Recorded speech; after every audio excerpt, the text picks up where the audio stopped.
Haleluya. Shalom saudara yang dikasih dalam Tuhan. Kembali lagi saya menyapa setiap umat Tuhan dimanapun Bapak Ibu Saudara berada melalui program Bible and Coffee.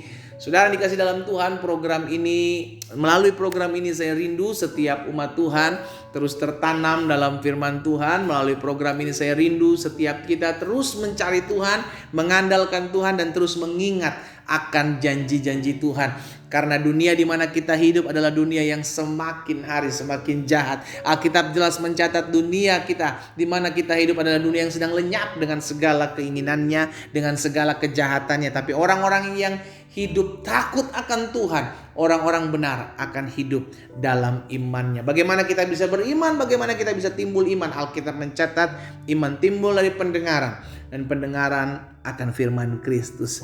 Kita berdoa, kita akan merenungkan firman Tuhan. Bapak, terima kasih buat hari yang baru. Kami bersyukur buat kasih setia Tuhan, buat anugerah Tuhan dalam kehidupan kami. Hari demi hari kami boleh lalui karena kami tahu semua anugerah Tuhan, semua karena pertolongan Tuhan, semua karena kebaikan Tuhan. Itu sebabnya kami perlu firman-Mu, Roh Kudus, sampaikan sesuatu bagi masing-masing kami. Urapi kami dengan roh hikmat dan wahyu, sehingga kami mengerti akan kebenaran. Dan biarlah kebenaran ini yang memerdekakan hidup kami. Di dalam nama Tuhan Yesus Kristus kami berdoa. Haleluya. Amin. Puji Tuhan. Nah, saudara dikasih dalam Tuhan, di dalam 2 Samuel pasal 18 ayat yang kelima, 2 Samuel pasal 18 ayat yang kelima, firman Tuhan bilang begini, dan raja memerintahkan kepada Yoab, Abisai dan Itai demikian, perlakukanlah Absalom orang muda itu dengan lunak karena aku. Kita tahu bersama bahwa Absalom mengadakan persepakatan untuk mengambil kedudukan ayahnya yakni Daud sebagai seorang raja. Tapi ketika Absalom kalah pada akhirnya, maka Daud, saudara dikasih dalam Tuhan, Daud bilang sama pasukannya gitu kan, panglima-panglima perangnya, bahwa perlakukan Absalom itu dengan lunak. Jangan balas dengan apa yang dia lakukan karena aku. Daud bilang, dan seluruh tentara mendengar ketika raja memberi perintah itu kepada semua kepala pasukan mengenai Absalom. Saudara dikasih dalam Tuhan, Daud bisa saja mendendam. Daud bisa saja sakit hati karena pemberontakan yang dilakukan oleh anaknya sendiri Absalom.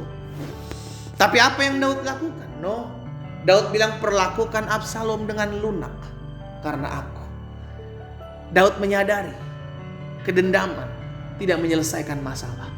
Saudara yang dikasih dalam Tuhan, saya percaya ada orang-orang yang pernah melakukan hal yang jahat dalam hidup. Tapi hari ini kita diingatkan untuk jangan menaruh dendam. Mungkin saudara bilang, tapi pendeta gak ngerasain sih, ya sakit hati saya pak. Iya kan? Mungkin saudara bilang seperti itu. Tapi saya sampaikan hal ini untuk saudara, bukan untuk mereka yang melakukan hal yang jahat buat saudara. Karena ketika kita mendendam, hancur itu hidup kita, bukan mereka saudaraku. Kalau kita mendendam, kita sama saja seperti minum racun dan berharap orang lain yang mati. Karena itu jangan mendendam. Jangan simpan dendam dalam hati kita. Karena ketika kita menyimpan dendam, maka hubungan kita dengan Allah hancur. Jelas Alkitab katakan Allah adalah kasih, sedangkan dalam kedendaman tidak ada kasih. Daud menyadari hal ini karena Daud memiliki hubungan yang intim dengan Allah. Daud seorang pemazmur. Daud menyadari ketika dendam dia simpan dalam hatinya, maka hubungannya dengan Allah pun akan hancur.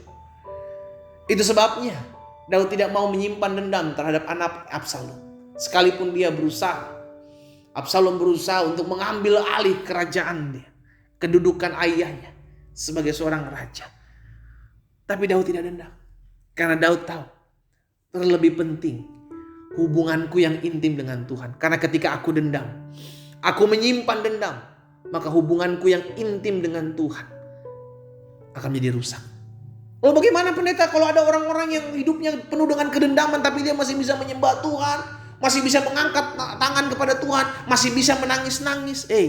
Saudara dikasih dalam Tuhan, sorry saya pakai bahasa ini. Dia adalah orang-orang yang munafik.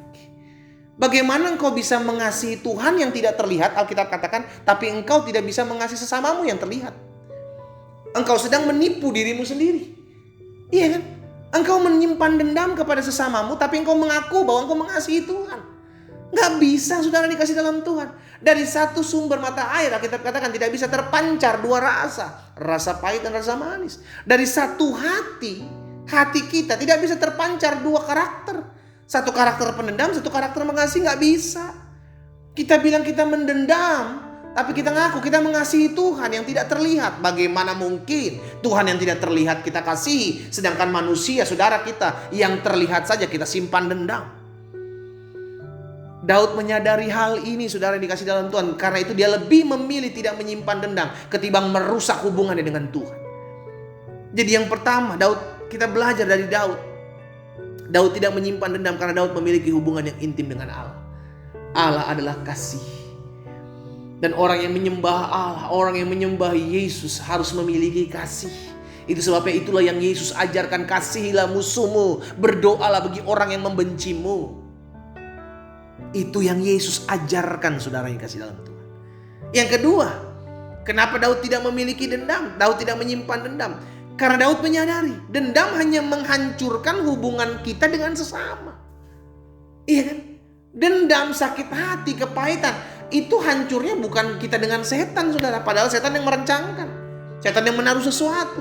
Tapi hubungan kita dengan sesama itu yang hancur. Iya kan? Daud menyadari hal itu. Lebih baik saya tidak menyimpan dendam daripada hubungan saya dengan anak saya Absalom hancur, rusak. Sadari hal ini, saudara yang kasih dalam Tuhan. Jangan masuk dalam jebakan Batman. Wah, kenapa Batman disalahin? Jangan masuk dalam jebakan yang tidak kita ketahui. Kita pikir kita sedang berlakukan, wajar dong pendeta saya dendam, wajar dong saya lakukan hal ini karena dia melakukan terlebih dahulu yang jahat kepada saya, karena dia merugikan hidup saya pendeta, karena dia lakukan ini, lakukan itu. Hei, sadar dong.